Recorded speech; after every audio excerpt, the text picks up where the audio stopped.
여러분, 이어서 보도록 하겠습니다.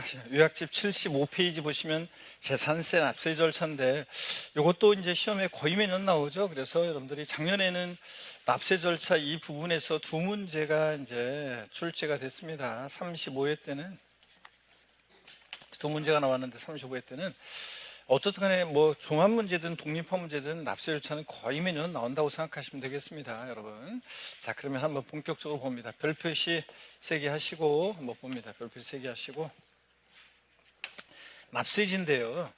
지방세 부동산에 대한 납세지는 뭐 당연히 그 부동산 소재지죠. 그래서 토지 건축물 주택에 납세지는 당연히 그 부동산 소재지입니다. 그래서 부동산 소재지 관할 우리가 지자체에서 부과합니다. 그래서 여기 부동산 소재지라는 거, 토지 소재지, 건축물 소유지, 주택 소재지입니다. 근데 주택 소유자의 주 소지로 바꿔서 나온 적이 있고요. 부동산 그 지자체로 돈이 가야 되니까 부동산 소재지고, 그 다음에 재산세 부과징수에서요, 과세 기준일 재산세는 항상 뭘 판단한다 그러면 언제를 기준으로 판단한다? 과세 기준일 6월 1일이죠. 그래서 이 과세 기준일이 갖는 의미를 제가 지난주에도 설명을 드렸었는데, 작년 시험에도 그 예를 맨날 이거로 들었는데 시험에 또 나왔던 것이 재산세 물납하는 부동산의 평가는 매년 12월 31일 현재 시가로 한다. 재산세 물납하는 부동산의 평가는 매년 12월 30일 현재 시가로 한다. X입니다. 6월 1일 현재 시가로 하고, 또 이렇게 나온 적이 있고, 또 한 번 나온 것이 재산세 물납하는 부동산의 평가는 물납 허가일 현재 시가로 평가한다. X입니다. 작년에도 제가 그 얘기를 해드렸는데 작년 시험에 또 나왔죠. 재산세 물납하는 부동산의 평가는 매년 물납하는 부동산의 평가는 물납 허가일 현재 시가로 한다. 이렇게 또 바꿔서 또 나왔어요. 물납 허가일 현재 시가 아니고 언제? 6월 1일, 과세기 6월 1일 현재 시가로 평가합니다. 항상 그래서 재산세 뭘 판단한다면 과세 기준일 기준으로 판단한다는 거 꼭 잊지 마시고, 이 과세 기준이라는 의미를 제가 작년에도 그렇게 예를 들었는데 그게 시험에 물납 문제에서 정답 질문 나왔잖아요. 징수 방법 봅니다. 재산세는 보통 징수 방법으로 징수하죠. 세무공무원이 세금 계산해서 납세 고지서를 발급하는 방식으로 징수합니다. 자, 그럴 때 재산세를 징수하고자 하는 때는요, 토지 건축물 주택 선반공기 등으로 구분한 납세 고지서예요. 당연하죠, 여러분들. 네, 그래서 토지 고지서 따로, 건축물 고지서 따로, 주택 고지서 따로 이렇게 구분한 납세 고지서에 과세표준과 세액을 기재해서 늦어도 납기 개시 며칠 전이요? 5일 전까지 발급합니다. 그래서 5일 전까지 발급하는데 재산세뿐만 아니라 미리 말씀드리면 지역자원시설세, 재산세 친구, 그리고 소방분제, 지역자원시설세도 그렇고 종합부동산세도 그렇고 다 납기 개시 며칠 전? 5일 전까지 발부합니다. 신고 의무, 작년에 또 이게 이제 정답적으로 나왔었는데 여기서 신고 의무요.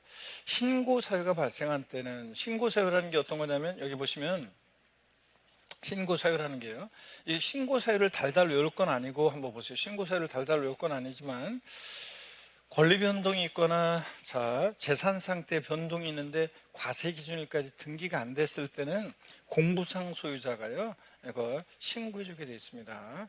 그 다음에 상속계 이생 재산인데 상속 등기 안 됐어요. 그러면 주된 상속자가 사실상 이 재산을 누가 소유하는지 신고해 주게 되어 있고요. 작년 시험에도 나왔지만 신탁재산일 때는 누가요? 수탁자가요. 원래 신탁재산은 위탁자가 납세무자인데 다만 수탁자가 이거 신탁재산이에요 이런 것들을 신고해 주게 되어 있고요. 사실상 종중재산인데 공부상 개인 명의로 등재되어 있을 때 공부상 소유자가 이거 실제는 종중재산이에요 이런 것들을 신고해 주게 되어 있습니다.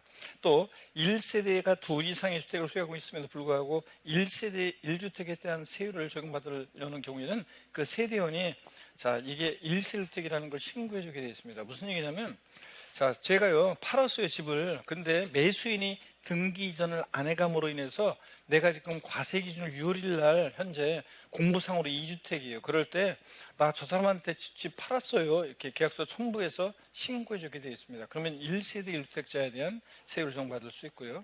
그 다음에 공부상 현황과 사실상 현황이 다르거나 사실상 현황이 변경됐다 그러면 이 재산은 사실상 소유자가 현재 상황을 제일 잘 알고 있으니까 이거 신고해 주게 되어 있습니다. 자, 여기요 보세요. 이런 신고사유 발생했을 때는 과세 기준일로부터 며칠요? 15일 이내에 신고해 주게 되어 있는데 이 과세 기준일 6일로부터 15일인데 요거 시험에서 바꾸면 사유 발생일로부터 이렇게 바꾸면 그럴듯하지만 사유 발생일 X입니다. 아니고 과세 기준일로부터 며칠? 15일 이내.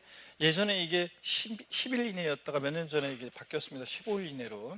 그 소재지 관할을 지자청한테 그 사실을 알 수 있는 증거자를 갖추어서 신고해 주게 되어 있습니다. 신고세가 발생했을 때는 과세 기준일로부터 15일 이내라는 걸 꼭 기억하고, 작년에 오름고골라라 문제에서 정답식으로 나왔습니다. 신탁재산의 경우 수탁자가 과세 기준일로부터 15일 이내에 신고합니다. 이렇게 이런 식으로. 그 다음에 이와 같은 신고가 없거나 그럴 때요, 이런 신고가 없을 때 한번 봅니다. 이런 신고 없거나 사실과 다른 때는, 자, 그런 때 지자체장이 이를 직권으로 조사해서 과세대장에 등재할 수도 있고요. 그 다음에 이런 신고를 하지 않았다고 하더라도 가산세 등 별도의 제재는 있다 없다? 없다고 그랬습니다. 가산세 제재는 별도의 제재는 없다. 그럼 어떤 얘기냐 한번 볼게요. 권리 변동이 있거나 재산 상태 변동이 있는데 과세 기준까지 등기 안 되면 공무상 소유자가 신고해 주게 돼 있는데, 여기 어떤 얘기인지 한번 보겠습니다. 자, 예를 들어서요, 여러분들 보세요. 만약에 갑과 을이라는 사람이 어떤 부동산을 매매하는데요. 자, 매매하는데 만약에 2025년 5월 31일 날 잔금을 치렀습니다. 소유권 이전 등기는 6월 20일 날 등기가 됐는데, 근데 자, 그러면 과세 기준을 6월 1일 날 보면은요, 자, 지금 공부상으로는 여전히 매도인 소유죠. 근데 5월 30일 잔금 치렀으니까 6월 1일 현재 재산을 사실상 소유하는 사람은 매수인 을입니다. 이럴 때요, 권리 변동이 있는데 이렇게 과세 기준일까지 등기가 안 됐잖아요. 그러면 이 공부상 소유자가, 자, 과세 기준일로부터 며칠? 15일 이내에 과세 기준일로부터, 권리 변동이 있는데 과세 기준일까지 등기가 안 됐다? 과세 기준일로부터 15일 이내에 신고해 주게 되어 있습니다. 계약서 총부해서 세무서구청장한테. 근데 신고를 했어요. 그러면 공무원이 딱 보니까 등기는 아직 안 됐지만 잔금 5월 30일 날 치렀네. 6월 1일 현재 재산을 사실상 소유하는 사람은 누구예요? 매수인 을이네. 그래서 사실상 소유자가 원칙 납세의무자가 되는 거예요. 근데 자, 그런데 권리 변동이 있는데 과세기준까지 등기 안 됐어요. 그러면 공무상 소유자가 이제 신고해 주게 돼 있는데 과세기준부터 15일 이내. 신고를 이번에 이렇게 하겠습니다. 신고를 안 했어요. 그래서 과세권자가 잔금 언제 치러지고 이런 걸 몰라. 사실상 소유자를 알 수 없다. 그럼 누가 납세의무자가 된다고 우리가 앞에서 배웠어요? 공무상 소유자, 얘가 납세의무자가 되잖아요. 그래서 이런 권리 변동이 있는데 이런 신고를, 아까 신고사유가 발생했을 때 그런 신고를 안 했어요. 그러더라도 가산세 제재는 없습니다. 자, 이런 신고를 안 하면 이 공무상 소유자가 신고해 주게 있는데 신고 안 하면 누가 납세의무자가 돼요? 공무상 소유자, 지가 납세의무자가 되잖아요. 그러니까 자, 이런 신고는 어떤 신고냐면 협조 의무 같은 거예요. 뭐냐면 재산세는요, 우리는 가만히 있으면 지자체장이 세금 계산해서 우리한테 납세 고지서를 발부해서 보통 징수 방법으로만 징수합니다. 그러면 우리는 그냥 고지서 날라오면 언제까지 세금 내라고 돼 있고 금액 얼마 나와 있고, 그러면 그냥 그 금액을 나쁘지 않은데 납부하기만 하면 되는 거지. 근데 현실적으로는 이런 모든 사항을, 아까 신고사유가 그런 사유에 해당되는 것들을 지자체에서 모두 다 파악하기가 곤란하니까 좀 신고해달라는 협조무 같은 거기 때문에 이런 신고를 안 하더라도 가산세 제재는 있다 없다? 없습니다. 협조무 같은 거기 때문에 그렇습니다. 그래서 신고 안 하면 공무상 소유자, 지가납세의무자가 됩니다. 자, 이런 얘기고요. 자, 계속 이어서 봅니다. 다음 페이지 넘어가서 보시면 정기분에 대한 재산세 납기가 나오는데 시험에 아주 단골로 나오죠, 이거. 그래서 제가 항상 얘기합니다. 아직까지는 시간이 많이 있는데 9월 달이 됐는데도 재산세 정기분에 대한 납기도 못 외우고 있다? 이런 분은 그냥 시험장 갈 준비가 전혀 안 된 분이죠. 그래서 이런 것도 못 외우고 있으면 9월 달이 되는데도, 그러면 전혀 성의가 없는 분이거나 아니면 9월 달에 처음 오신 사람이거나 이런 사람이지. 자, 그래서 9월 달에 처음 오면은 하긴 2차 과목 들어올 의미가 없는 거지. 원서 접수도 이미 끝난 시기인데, 그죠? 물론 이제 빈자리 접수라 그래가지고, 물론 또 빈자리 접수가 이제 되게 또 고무렵에 또 있긴 있지만, 어떻든 간에 하여튼 시험 갈 준비가 안 되는 분들 반드시 납기는 외우고 계셔야 됩니다. 정기분해 납기는. 재산세 정기분해 납기는 과세상 종류에 따라 납기 달라지는데 상식처럼 외우고 계셔야 됩니다. 먼저 건축물 선반 공기는 7월 16일 31일, 토지는 9월 16일 9월 30일까지고, 주택은 서민들과 관계되기 때문에 해당 주택, 해당 연도에 부가징수할세액의 2분의 1은 7월 16일, 31일, 나머지 2분의 1은 9월 16일부터 9월 30일까지. 주택분은 2번 나눠 징수한다고 그랬습니다. 그랬죠? 그런데 매년 9월달 되면 시군구에 막 항의 전화 오면서 왜 고지서를 또 보냈냐, 우리 여름에 냈는데 하면서 막 항의 전화하는 사람들이 있다고 그랬잖아요. 그래서 선생님 댁이 1년에 낼 세금에, 주택분에 낼 세금에 그때 절반 내신 거고 요번에 나머지 2분의 1 내시는 겁니다, 이렇게 안내하면 또 막 성질내면서 우리 집은 한 번에 보내라고 막 성질내고 그런다 그랬잖아요. 자, 주택에 대한 해당 연대 부가세액이 다만 얼마예요? 20만 원 이하일 때는, 20만 원 초과하면 2번 나눠 징수하는데 20만 원 이하일 때는 조례가정호에 따라서 납기를 7월 16일부터 30일까지 해서 한꺼번에 부가징수해야 한다니고 할 수 있다는데, 이거를 주로 지금 최근에도 2번 바꿔서 정답집으로 나왔던 것이, 자, 주택분 20만 원 이하일 때 9월 16일부터 9월 30일까지 한꺼번에 부가징수할 수 있다. 그런데 자, 9월달 아니고 뭐라고요? 7월달입니다. 그래서 9월달 아니고 7월달에 한꺼번에 부가징수할 수 있다는 거, 이거 알고 있는지 계속 지금 9월달로 바꿔서 2번이나 최근에 물어봤습니다. 자, 그래서 자, 20만 원 이하일 때 주택분이요, 이거 20만 원 이하일 때 7월달에 한꺼번에 부가징수 할 수 있다는 거. 토지에 대한 재산세 해당 연대 부가징수할세액이, 토지에 대한 재산세 해당 연대 부가징수할세액이 17만 원인 경우 조례가정 바에 따라 납기를 9월 16일부터 9월 30일, 말이 혼나간다. 7월 16일부터 7월 31일까지 해서 한꺼번에 부가징수할 수 있다. X입니다. 들렸습니까? 토지라고 그랬죠, 제가. 토지분은 20만 원 이하더라도 무조건 언제다? 9월 달이라는 것도 주의하시고요, 여러분들. 자, 그 다음에 수시분은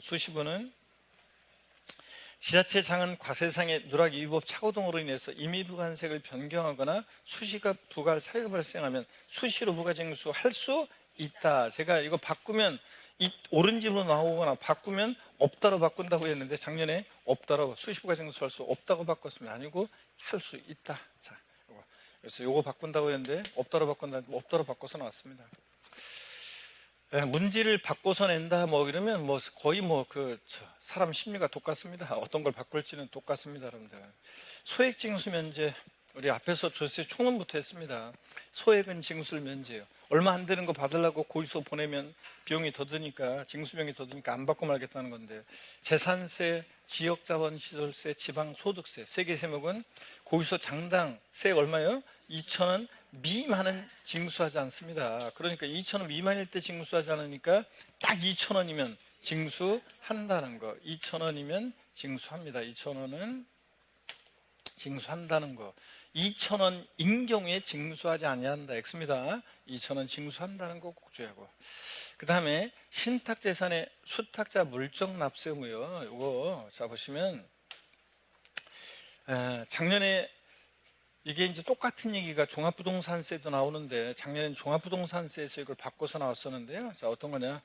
신탁재산의 위탁자가 재산세나 천업준비를 체납했습니다. 그러면 그런데 그 위탁자의 다른 재산에서 체납처분에도 징수할 금액이 미치 못한다. 그러면 이 해당 신탁재산에 누가요? 수탁자가 그 신탁재산으로서 위탁자 못 내는 재산세 등을 납부할 의무가 있다는 거. 근데 작년에 종합부동산세에서, 종부세도 똑같아요.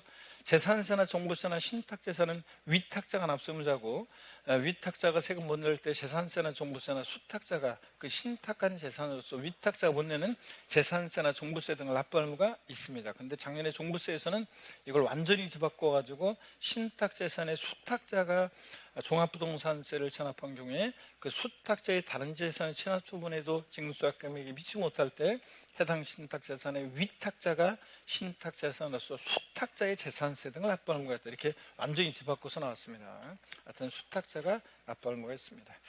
자, 그 다음에 세부담 상환입니다. 보유세 부담의 급격한 증가를 막기 위해서 전년도보다 올해 일정한 상한을 못 넘게 하는데, 세부담 상환 자 보세요. 원칙적으로 세부담 상환은 전년도 재산세액에 만약에 직전년도 해당 재산세액 상당액의 100분의 150을 초과하면 100분의 150에 해당 금액을 해당 연도에 징수할 세액으로 합니다. 다만 중요한 거, 주택의 경우에는 이 세부담 상한을 적용하지 않습니다. 여러분, 왜 주택의 경우는 이 세부담 상한을 적용하지 않냐면, 얘는 더 정교하게 돼 있는 과세표준 상한액 규정에 적용을 받기 때문에 그렇습니다. 세부담 상한은요, 그냥 보유세 부담에 급격한 증가를 막기 위해서 전년도보다 올해 일정한 상한을 못 넘게 하는 건데, 근데 150%못 넘게 하죠. 근데 과세표준은 소비자 물가지수나 주택가격 변동률, 지방재정 여건 등 여러 가지 것들을 고려해서 정하기 때문에 과세표준 상한액 규정이 더 정교하게 돼 있어요. 그렇기 때문에 주택부는 과세표준 상한액 규정에 적용받기 때문에 세부담 상한 적용이 있다 없다? 없습니다. 그래서 세부담 상한은 원칙적으로는 세부담 상한은 자 보세요 여러분, 토지 건축물만 적용하는 것이지 토지 건축물만 적용합니다. 그래서 150%못 넘게 하고 토지 건축물만 적용합니다. 150% 전년도세액의 150%를 초과할 수 없게 하죠. 근데 이거 적용합니다. 근데 주택부는 원칙적으로는 주택부는 적용이 있다 없다? 없습니다. 그래서 세부담 상한 잠깐만요. 이렇게 해놓으니까 또 헷갈리게 돼 있네. 세부담 상한 다 봅니다. 다시요. 세부담 상한 토지 건축물은 적용이 없고요. 적용이 없고 주택부만 적용되는데 주택부는 원칙적 그러니까 토지 건축물만 적용되는데 주택부는 원칙적으로 적용이 있다 없다? 없다는 거예요, 여러분.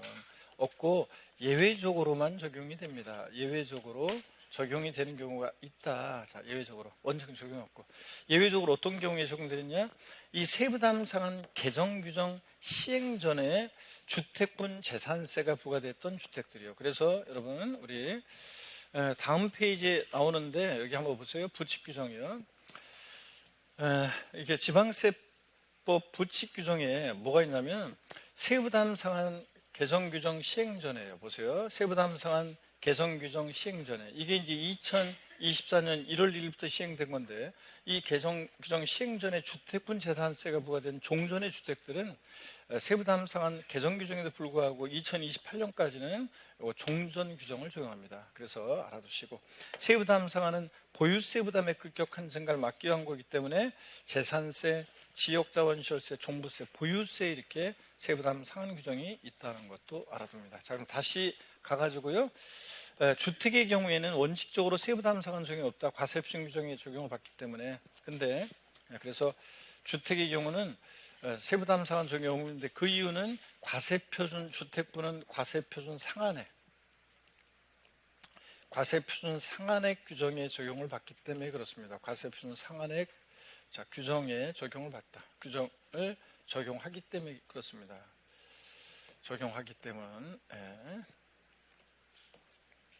그렇기 때문에 세부담 상한 적용이 없지만 예외적으로 이 세부담 상한 개정 규정 시행 전에 주택분 재산세가 부과된 주택들은 종전의 규정을 적용하는데 이거 참고적으로 요거까지 종전 규정을 물어볼 가능성은 좀 낮고 참고적으로 보면 자, 법인 소유 주택 같으면 150%고요. 그 다음에 개인 소유 주택, 법인 제외하고 개인 소유 주택 같은 것은 서민들과 관계되어 있기 때문에 엄격하게 되어 있어요. 공시가격 3억 원이야 105%, 3억 초과 6억이야 110%, 자, 그 다음에 6억 초과하면 130% 이런 식으로 적용된다는 거 한번 보시면 되겠습니다, 여러분들. 눈여겨 한번 보고 달달 못 외워도 괜찮습니다. 한번 보시고 이렇게 종전 규정 적용한다. 자, 그래서 원칙 적용이 없다는 거. 자, 그 다음에 재산세, 고지세, 병기 고지되는 세금 한번 보겠습니다, 여러분들. 자, 우리 재산세, 납세 고지서에 나란히 적어서 고지될 수 있는 세금이 있는데 지역자원시설세 중에서 어떤 거라고요? 소방분이요. 그래서 이거 시험에서 바꾸면 재산세 친구 소방분이 재산세, 납세 고지서에 나란히 적어서 고지가 될 수 있습니다. 둘 다 지역자원시설세 소방부는 소방재원에 충당할 목적으로 부과되는 지역자원시설세잖아요. 예, 건축물이나 선박을 보유할 때 부과되는데 재산세 규정을 대부분 준용해요. 그리고 재산세 납세 의무자 중에서 이제 재산세 납세 의무자와 소방분 지역자원시설세 납세 의무자가 되기 때문에 재산세 대부분의 규정을 준용하는데 납기가 같을 때 둘 다 보통 징수합니다. 그럴 때 납기가 같은데 같은 무렵에 고지서 따로따로 보내면 서로 불편하니까 재산세 납세 고지서에 나란히 적어서 병기에서 고지할 수 있습니다. 어떤 게요? 소방분이요. 특정 자원분 시설분이 아닙니다. 그래서 특정 자원분이나 특정 시설분은 아닙니다. 특정 자원분이나 특정 시설분은 재산세 고지서에 병기 고지되는 세금이 아니고 소방분이 그렇습니다. 그 다음에 재산세 과세대상 등의 비치는 그냥 읽어보시면 돼요. 재산세는 대장과세하는 조사라고 학자들이 얘기하는데 토지대장, 건축물대장 같은 대장을 작성 기록하고 비치합니다. 뭐 해당 사항을 전산 처리하는 경우에는 과세대장을 갖춘 것으로 본다. 요즘 같은 세상에 꼭 종이를 갖고 있을 필요 없고요. 재산세 부가세는 지방교육세가 재산세가 20% 부과됩니다. 쌈기 어떻게 했습니까 여러분? 재진이 이렇게 외웠습니다. 재산세는 지방교육세가 재산세 몇 프로? 20% 부과된다. 재진이 이렇게 외우라고 그랬습니다. 글자가 다르잖아요. 따지지 말고 재산세는 지방교육세가 20% 부과됩니다. 여러분. 아니 실제로 어떤 수험생분이 예전에 따진 분이 있어요. 저한테 글자가 다르잖아요. 그러면서 이렇게 하는데 그렇게 하면 암기 못한다고 그랬습니다. 여러분. 자, 그 다음에 물납과 분할납부 한번 보겠습니다. 자, 우리의 물납과 분할납부도 중요하죠, 여러분들. 그래서 제6절 물납과 분할납부. 작년에 물납이 독립화 문제로 나왔기 때문에 35회 시험 때 물납이 나왔어요. 독립화 문제. 그래서 올해는 분할납부가 더 이제 중요합니다. 물납은 시험에 나왔기 때문에. 지방세에서 자, 물납이요. 지방세 중에서 뭐만요? 재산세만 물납이 허용됩니다. 다른 세금 아무리 꾸지 넘어가도 물납 안 돼요. 지방세에서 물납은 재산세만 허용된다. 우리가 처음에 기초과정때 배웠습니다. 기본과정때. 물납의 요건 작년 시험에 나와서 올해 그냥 편하게 봅니다. 물납 요건, 저 독립화문제 나왔기 때문에 또 나올 가능성은 낮아요. 종합문제에서 지문한 줄 예상하면서 그냥 한번 보겠습니다. 재산세 물납 요건, 납부할 재산세예요. 지역자원시설세나 지방교육세 제외하고 도시역분을 포함한 재산세액이 얼마 초과할 때 할 수 있습니까? 1천만 원 초과할 때 할 수 있습니다. 딱 1천만 원이면 안 돼. 초과해야 되고. 자, 과세권자 알아서 해주는 게 아니라 우리가 신청해야죠. 납세무자 신청을 받아. 어떤 걸 올납하느냐? 부동산이긴 한데 해당 지자체 과세 관할 구역 내 부동산에 한해서 할 수 있습니다. 다른 시군구에 있는 걸 안 되죠. 만약에 서울특별시 강남구에 있는 부동산에 대해서 재산세를 부과받아가지고 물납하고자 할 때는 강남구 관할 구역 내 부동산을 물납해야지 서초구나 안양시에 있는 걸 안 됩니다. 지자청에 또 이거 허가받아 할 수 있습니다. 물납은 신청했다고 무조건 받아주는 게 아니라 어떻게 해야 돼? 허가받아 할 수 있습니다. 그래서 허가받아서 관리처분상 부적당하다고 인정하면 물납 불허합니다. 물납 절차를 보시면요. 물납 절차. 뭐 작년에는 중요했지만 올해는 뭐 나왔기 때문에 작년에 나왔기 때문에 올해는 그냥 편하게 한번 봅니다. 물납 신청 절차. 물납은 납부기 한 며칠 전까지요? 10일 전까지 신청해 주게 되어 있습니다. 그래야지 관리처분상 적당한지 부적당한지 판단 시간적 여유가 필요하니까 기한 끝나기 10일 전까지요. 그 다음에 과세권자는 신청받고 나서 5일 이내 허가 여부를 서면으로 통지해 주게 되어 있습니다. 허가했다 그러면 자, 납세문자는 10일 이내 등기 전에 필요한 서류를 제출하고요. 지자청한테 서류 제출받고 나서 과세권자는 5일 이내에 등기 신청을 합니다. 근데 이 뒤에 있는 11, 5일은 시행규칙 내용이라 중요하지 않고요. 앞에 있는 11, 5일이 중요합니다. 어떻든 간에 물납 신청 절차 우리 어떻게 외웁니까? 10일, 5일, 10일, 5일 이렇게 외웁니다. 이거 제가 여러 번 그냥 연습장에다 쓰면서 11월, 11월, 11월, 11월 하다 보면 나중에 뒤바뀌어져 5일, 11월, 5일, 11월, 5일, 11월 이렇게 되니까 두 번만 큰 소리를 읽어봅니다. 시작! 10일, 5일, 10일, 5일입니다.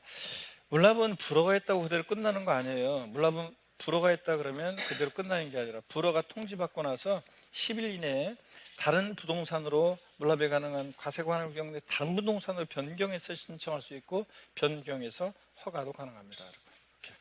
자, 그 다음에 넘어갑니다. 물납부동산의 평가. 작년에 여기 이제 물납 문제에서 정답 질문 나왔었는데 예전에 나온 거를 똑같이 또 나왔어요. 물납부동산의 평가. 자, 세금을 부동산으로 내니까 가격을 평가할 수 있어야 되잖아요. 그러니까 세금으로 부동산으로 내니까 가격을 평가할 때 과세 기준일 6월 1일 현재 뭐예요? 시가로 평가합니다. 근데 시험에서 이걸 바꿔서 두 번이나 나온 게 물납 허가일 현재, 물납 허가일 현재 시가로 평가한다. X입니다. 물납 허가일 X고.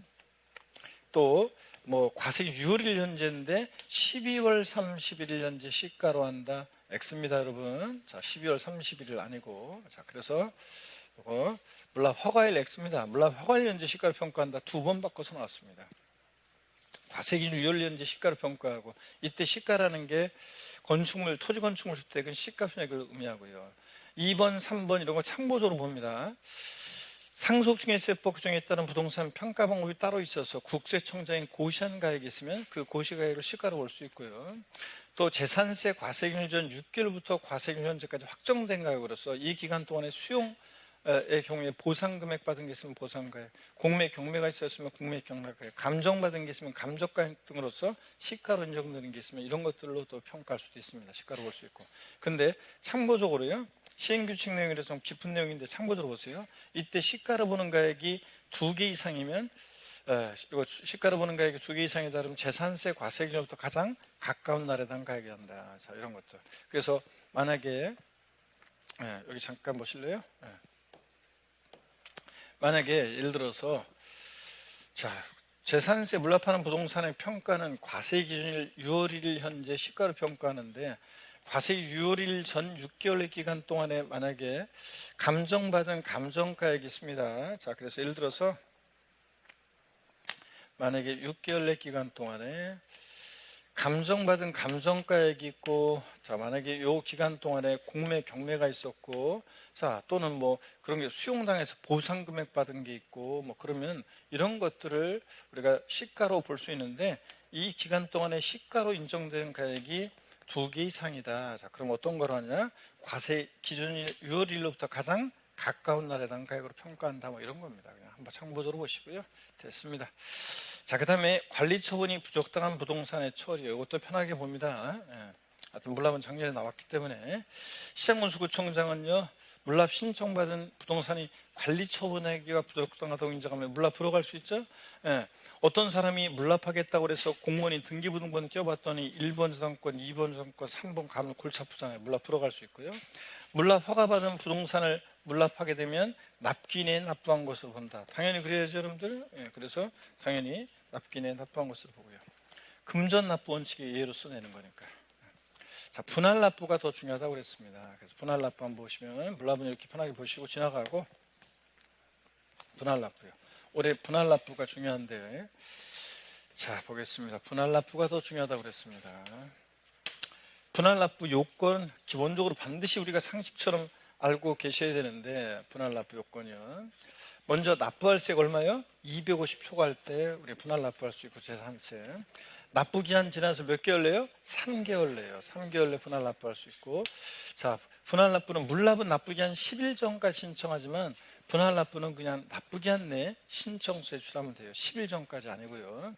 그냥 나눠내기만 하면 되는 거니까. 그 다음에 분할 납부세 기준도 정확히 알고 계셔야 한다고 그랬습니다.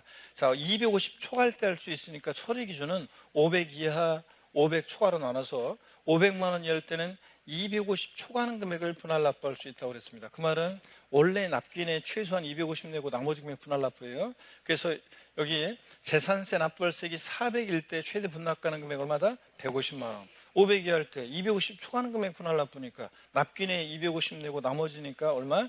150만 원 최대 분할 납부할 수 있다고 그랬습니다. 그래서 만약에 재산세 납기가 예를 들어서 보세요.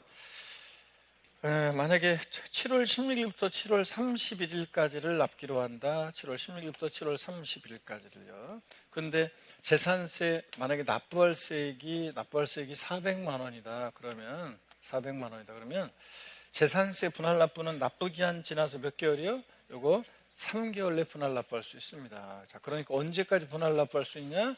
자, 8, 9, 10, 10월 31일까지 분납할 수 있습니다. 그렇죠? 분납 기한. 그런데 그러면 400일 때 납기내 최소한 얼마 내고요? 250, 500이 할 때는 250 초과하는 금액 분할 납부니까 납기내 250만 원 내고, 자, 그 다음에 나머지 금액이니까 얼마? 150만 원을 최대 분할 납부할 수 있다는 거. 딱 사례를 외우더라고 했습니다, 여러분들.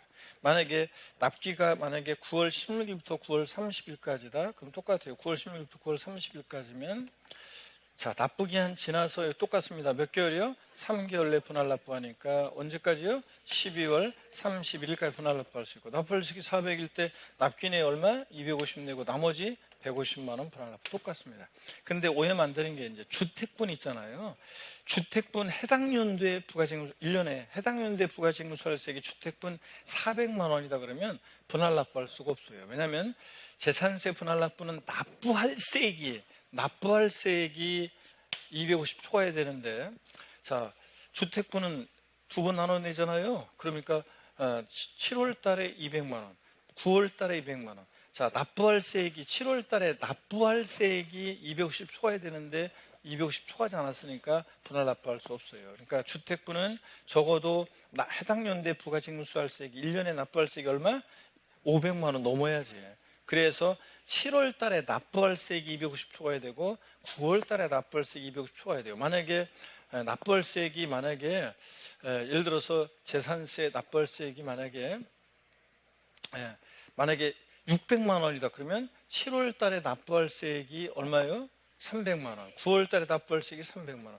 9월 달에 납부할세액이 7월 달에 납부할세액이 300만 원이니까 납부할세액 500 이하니까 250 내고 나머지니까 납기내 250 내고 나머지 얼마? 50만 원. 분납기간 내. 이런 식으로 할 수 있는 거예요.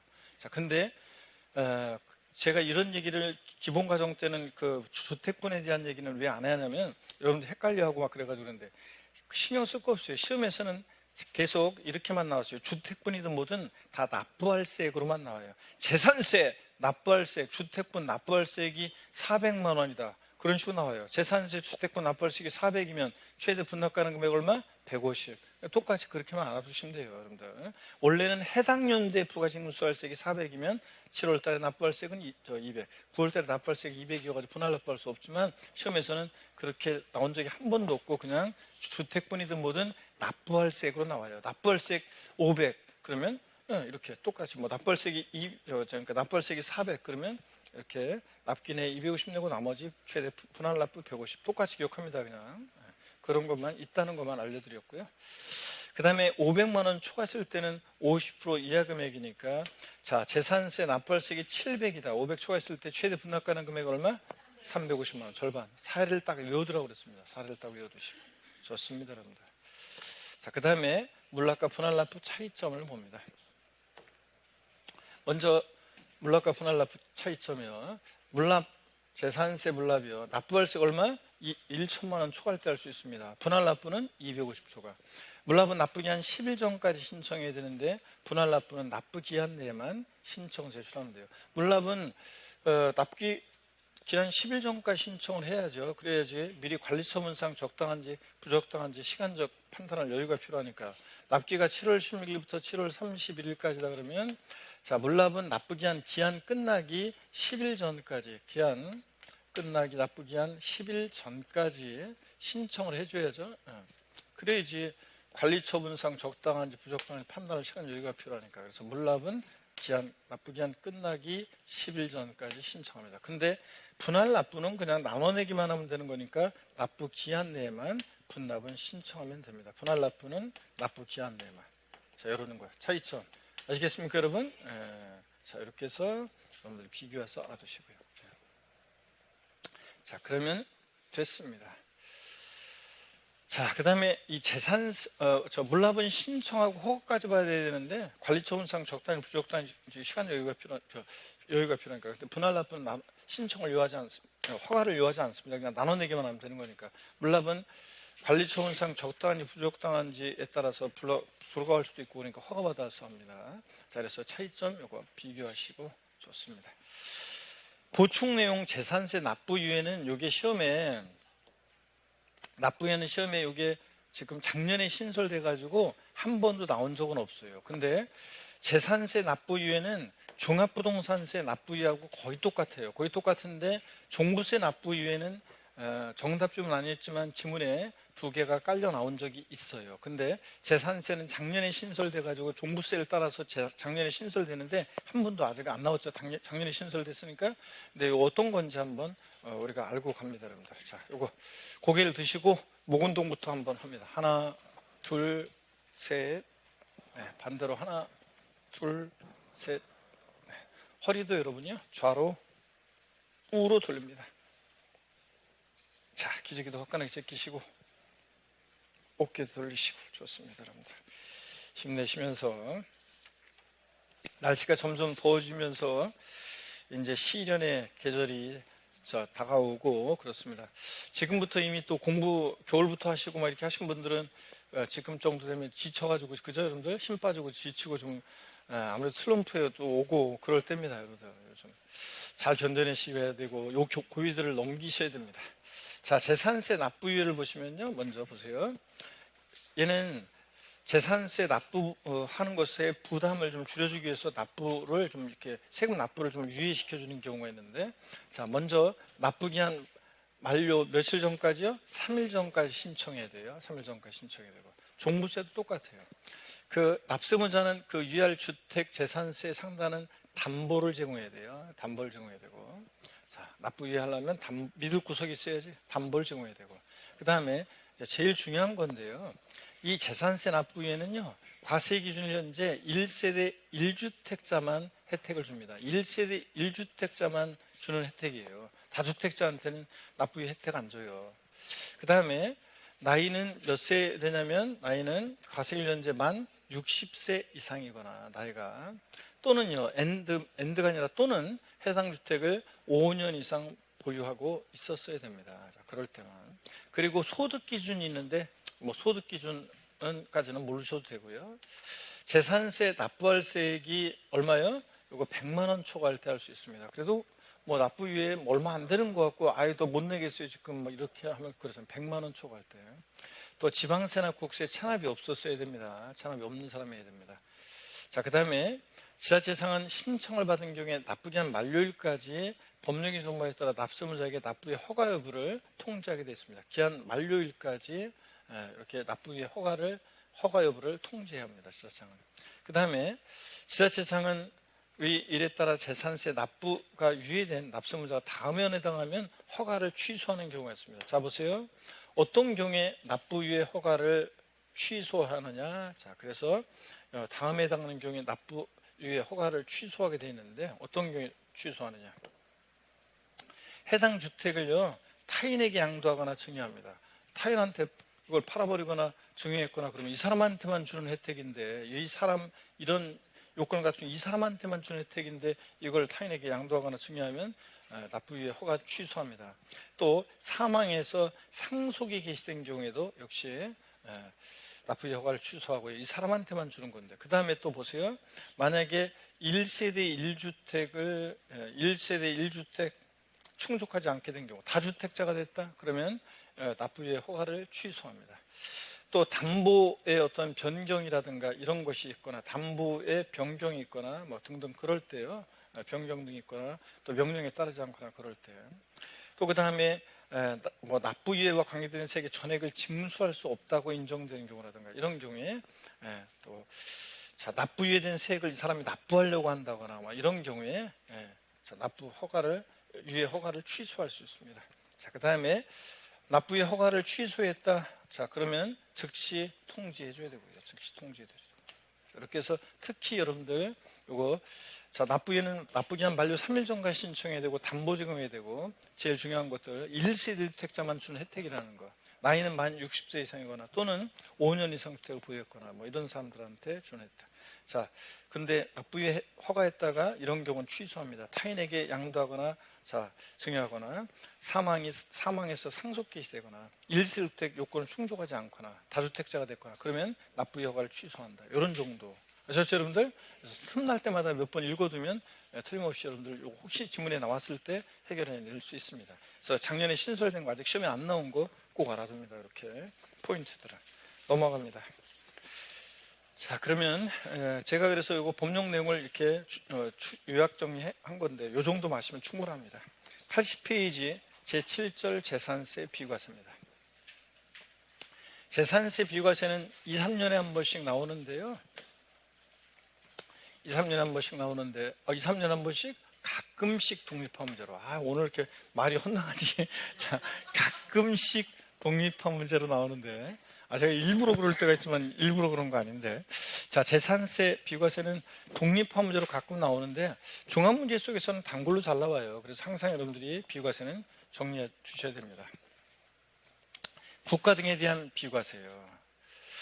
자, 당연한 것이 국가, 지자체, 조합, 주한 국제기구, 외국 정부가 자기를 위해서 취득할 때 비과세고, 또 국가 등의 명의로 등록을 받을 때 비과세고, 또 그 다음에 국가 등의 소유에 속하는 재산 당근 비과세입니다. 이건 당연히 비과세고, 다만 대한민국 정부기관 재산에 과세하는 외국 정부 재산, 국가 간의 상호주의 적용되니까 우리 정부 기관 재산에 과세를 그럼 우리도 어떻게 하고? 과세하고. 또 국가 지자체 조합과 엔드 연부매매계약 체결하고 엔드 매수계약자가 무상사용권을 부여받은 재산 어떻게 한다? 과세입니다. 자, 그 다음에 국가 지자체가 1년 이상 공용 또는 공공용으로 사용하는 재산 재산세 비과세입니다. 그래서 국가 지자체 등이 당연히 내 빌딩이나 토지를 1년 이상을 공용 또는 공공용에 무상 사용합니다. 그러면서 때가 되면 고맙긴 하는데 재산세는 내셔야죠. 그럼 당연히 양심도 없이 당연히 비과세입니다. 근데 다만 다음의 경우는 재산세를 부과한다 그래서 자 보세요. 재산세 부과하는 경우 유료로 사용하는 경우 무상 사용할 때가 비과세지 내 빌딩이나 토지에 대해서 임대료 내면서 꼬박꼬박 사용이 당연히 과세입니다. 유료로 사용하는 경우. 또 그 다음에 소유권의 유상 이전을 약정한 경우로서 그 재산을 취득하기 전에 미리 사용하는 경우예요. 이건 어떤 거냐면 여러분 보세요. 아까 이거 위에 거 국가지자체, 지자체 조합과 연부매매계약이라고 매수계약자가 무상사용권을 부여받은 거. 이거는 매수하는 주체가 우리 같은 납세자고요. 국가지자체 소유의 재산을 연부매매계약이라는데 매수하는 주체가 납세자고요. 이거는 잘 보세요. 매수하는 주체가 국가지자체예요. 국가지자체가 내 빌딩이나 토지를 지금 매수하려고 매매계약을 체결했어요. 그런데 자, 그 취득하기 전에 미리 사용을 해요. 그러면 잘 들어보세요. 매매 대금에 사용료가 포함이 되어 있다고 봐요. 매매 대금에 사용료가 포함이 되어 있다고 보니까 이것도 말하자면 유료로 사용하는 것으로 봅니다. 그래서 이것도 말하자면 유료로 사용하는 것으로 봐요. 유료로 사용하는 것으로 보니까 어떻게 한다? 부과합니다. 시험에 2번 나왔습니다. 자, 제가 그래서 이 조문을 이게 나중에 신설되는데 이걸 제가 강의하면서 그럼 쉽게 풀어서 그냥 아까 금방 얘기한 대로 국가자체가 매매계약을 체결한 경우에 자 그러니까 유상 이전을 약정했는데 취득하기 전에 미리 사용하는 경우라는 게 여기에 매매 대금의 사용료가 포함이 되어 있다고 봐서 유료로 사용하는 것으로 보는 경우라고 좀 잘 풀어서 이렇게 해놓지. 이렇게 해놓으니까 무슨 말인지 모르게 이렇게 해놨다고 제가 뭐라고 성토했는데 시험에 2번 나왔습니다. 하여튼 시험에서는 바꾸면 이렇게 국가자체가 이제 소유권의 유상 이전을 약정한 경우인데 그 재산을 취득하기 전에 미리 사용하는 경우에 이거 그러니까 이거 부과하지 아니한다 그러면 틀립니다. 자, 유료로 사용하는 것을 봐서 과세한다는 거 이걸 꼭 알아둡니다, 여러분들. 자, 2번이나 나왔고요.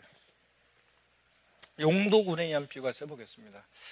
다음에 따른 재산에 대해서는 재산세를 부과하지 않는다. 근데 다만 예외적으로요, 용도군에 의한 비과세가 배제되고 과세되는 경우가 있습니다. 다음의 경우에는 비과세 적용하지 않는다. 그래서 과세가 되는 경우가 있는데 용도군에 의한 비과세가 배제되는 경우 그냥 참고적으로 봅니다. 사치성 재산에 해당하는 경우. 하여튼 지방세 비과세에서 고급락장, 골프장 같은 살성 재산이다. 무조건 과세입니다. 당해 목적 사업에 사용하지 않거나 또 수익 사업에 사용하거나 이런 경우, 유료로 사용되는 경우 예외가 있고요. 하여튼 이런 경우, 하여튼 살성산 나오거나 목적 사업에 사용하지 않거나 그럼 과세인데, 자 중요한 것은 이건 참고적으로 보시고요. 중요한 것은 이제 어떤 경우에 용도군에 의한 비과세하느냐 이게 중요하다고 그랬습니다. 28개 토지 지목 중에서 비과세되는 6개 지목이 있습니다. 공부 안 되고 머리 답답하고 그런 날은 제가 하천 강변 도로 따라서 쭉 드라이브 나가는 것도 괜찮다고 그랬죠. 드라이브 쭉 나가다 보니까 상류 쪽에 댐이 있고 그 다음에 또 유지 호수가 있고 또 농업용 수로 국어가 있고 배산임수니까 묘지가 있다. 그래서 이렇게 쭉 한번 이렇게 이미지로 기억한 다음에 우리가 랩하듯이 기억하라고 그랬습니다. 임산부 노약자는 귀를 막으시고요. 인강 수강생 여러분, 임산부 노약자는 헤드셋을 빼고 자 들으십니다. 헤드셋으로 듣는 분들 내가 분명히 경고했죠. 자 28개 토지 지목 중에서 비과세되는 6개 지목. 도로 하천 제방 부고 유지 묘지 이렇게 여러 번 했습니다. 다 같이 천천히 읽어봅니다. 시작. 도로 하천 제방 국어 유지 묘지. 더 빨리요. 시작. 도로 하천 제방 국어 유지 묘지. 랩하듯이 읽어봅니다. 시작. 도로 하천 제방 국어 유지 묘지. 아유 이걸 못 따라하는 분들이 있는데 자 말이 빨리 안 되는 분들 도로 하천 제방 국어 유지 묘지. 시험에서는 이게 한두 개씩 깔아놓기 때문에 여러분들이 나중에 지적법에 헷갈려가지고 이렇게 헷갈리지 말고 입에서 툭 튀어나와서 있구나 이렇게 고르셔야 한다고 그랬습니다. 도로요.